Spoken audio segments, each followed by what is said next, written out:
الحمدللہ وکفا وسلام علی عبادہ الذین اصطفیٰ اما بعد فاعوذ باللہ من الشیطان الرجیم بسم اللہ الرحمن الرحیم قل ان کان آباؤکم وابناؤکم واخوانکم وازواجکم وعشیرتکم واموال اقترفتموها وتجارۃ تخشون کسادها ومساکن ترضونها احب علیکم من اللہ ورسولہ وجہاد فی سبیل اللہ فتربصوا حتی یاتی اللہ بامرہ واللہ لا یہدی القوم الفاسقین۔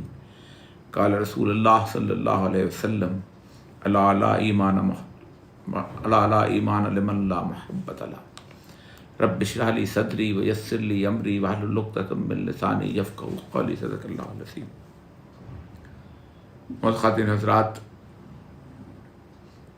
آج میں اس ربیع الاول کے مہینے میں انتہائی تکلیف اور انتہائی دکھ کے ساتھ آپ کے ساتھ گفتگو کر رہا ہوں۔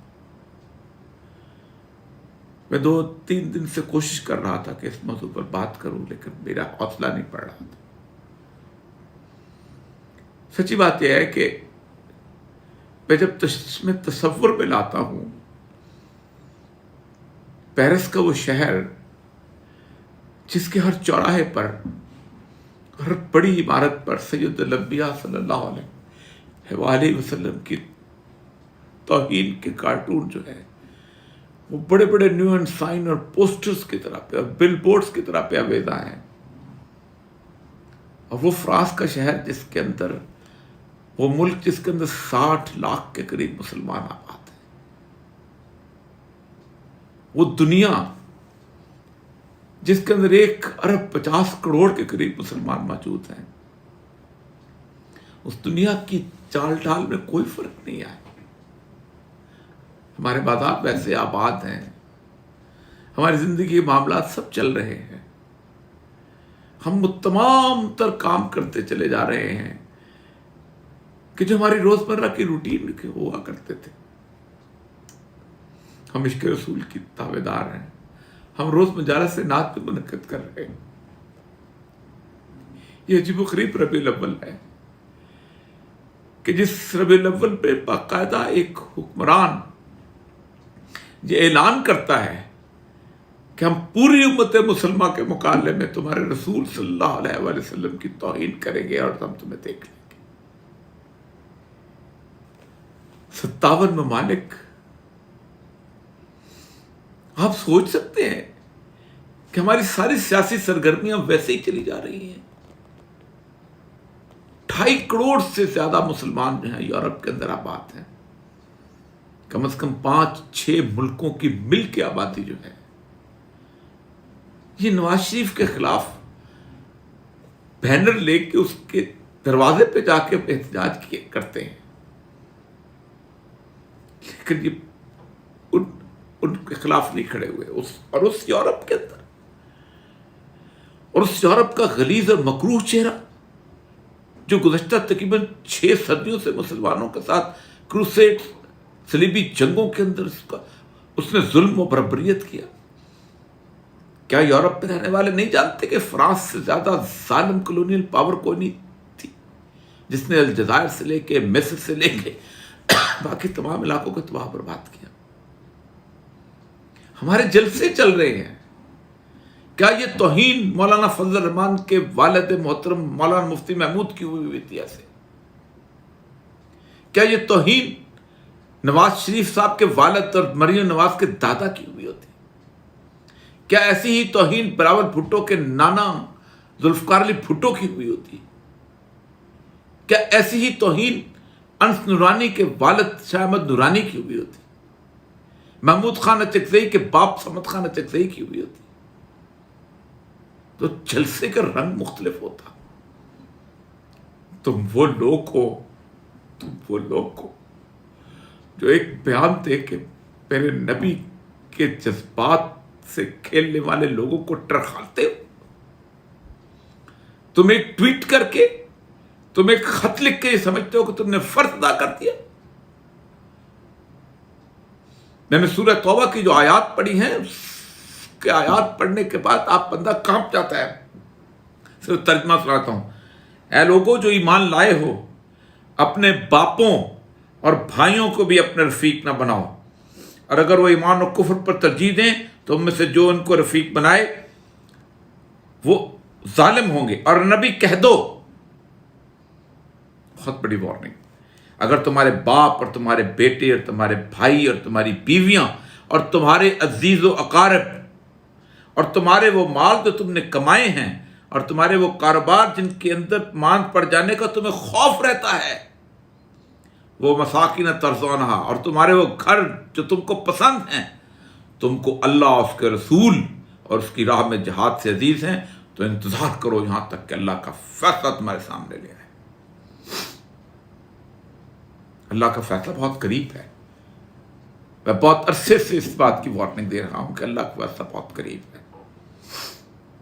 یہ وہ حالت ہماری آ چکی ہوئی ہے کہ ہمارے دل جو ہیں اب اس طرف مائل ہی نہیں ہوتے. وہ امت جس کی علامت ہوا کرتی تھی کہ وہ رسول اکرم صلی اللہ علیہ وسلم کے نام پر قربان ہو جایا کرتی تھی. جب ایم شفیع سے پوچھا، وہ جو حیدرآباد کے کیس کے اوپر وہ جو اس نے اپنی خاتون اس کو قتل کر دیا تھا، انگریز کو اس باورچی کا کیس لڑ رہے تھے، تو جج نے کہا کہ آپ تو پڑھے لکھے بندے ہیں، آکسفورڈ سے پڑھے ہوئے ہیں، لنکن سے آپ نے کیا ہوا ہے، تو آپ جیسے بندے سے مجھے جذباتیت کی توقع نہیں تھی. تو نے ایک بات کہا تھا، کہی تھی، میری بات مجھ سے بات نہیں ہو پا رہی، سچی بات ہے کہ آپ کو شاید اندازہ نہیں کہ یہ امت رسول اللہ صلی اللہ علیہ وسلم سے کتنی محبت کرتی ہے. امام مالک سے کسی نے پوچھا تھا توہین رسالت کے بارے میں، تو آپ نے کہا تھا اس امت کو اس دنیا میں رہنے کا حق نہیں ہے، حق نہیں ہے کہ جو اپنے رسول صلی اللہ علیہ وآلہ وسلم کی توہین برداشت کر لے، اس کے بعد زندہ چلتی پھرتی رہے. مجھے صحابہ کی کہانیاں بیان نہیں کرنی کہ انہوں نے کیسے محبت کی، مجھے ان لوگوں کی کہانیاں بیان نہیں کرنی یہاں پر کہ جو توہین رسالت کے اوپر جن کی زندگی بے چین ہو جایا کرتی تھی اور اس کی گردنیں اڑانے کے لیے تیار ہوتے تھے. مجھے صرف آپ سے مخاطب ہوں، وہ لوگ کہ جو یورپ میں رہتے ہیں، اور میں آج بتا رہا ہوں کہ کیا کچھ ہونے والا ہے تم کے ساتھ، تم کس الجھن کا شکار ہونے والے ہو اور کس عذاب کا کوڑا تمہارے پر برسنے والا ہے. میرے سامنے حدیث کی کتابیں کھلی ہوئی ہیں. یہ جو چند مہینے ہیں، یہ آغاز جو ہے کوئی آسان چھوٹا آغاز نہیں ہے. اس آغاز کے اندر ہم عالمگیر جنگ کے اندر داخل ہونے والے ہیں. ہم اس جنگ کے اندر داخل ہونے والے ہیں کہ جس کے اندر سب سے زیادہ تباہی کی وعید جو ہے ان مسلمانوں کے اوپر ہے کہ جو یورپ کے اندر آباد ہیں. اسی لیے میں آقا صلی اللہ علیہ وسلم نے فرمایا تھا کہ انا بریم من کل مسلم یقیم بین اظہر المشرکین، میں اس مسلمان سے بری ہوں کہ جو مشرکین کے درمیان رہائش اختیار کرتا ہے. یہ آرمینیا اور آذربائیجان کی جو جنگ ہے اور یہ جو خاکے ہیں جس طرف ہمیں لے کے جا رہے ہیں، یہ ہمارا وہ میدان جنگ جو ہے، اس وہی میدان جنگ مکمل طور پہ تیار ہو کے کھڑا ہو چکا ہوا ہے. ہمیں سید الانبیاء صلی اللہ علیہ وآلہ وسلم کی توہین پر خاموشی کی سزا ملنے والی ہے. کیا عجیب و غریب ہے. آج 2 دن کے اندر کیا کس منہ سے ہم رسول اکرم کی نعتیں پڑھتے ہوئے ربیع الاول کے جلوس میں جائیں گے؟ کس منہ سے ہم کہیں گے کہ ہم آپ پہ قربان ہیں؟ ہم سیدنا حسان کی نعتیں پڑھ رہے ہوں گے، ہم قصیدہ بردہ پڑھ رہے ہوں گے، ہم جامی کی نعتیں پڑھ رہے ہوں گے. کس منہ سے؟ 2.5 کروڑ لوگ یورپ میں آباد ہیں، 1 ارب 50 کروڑ مسلمان آباد ہیں.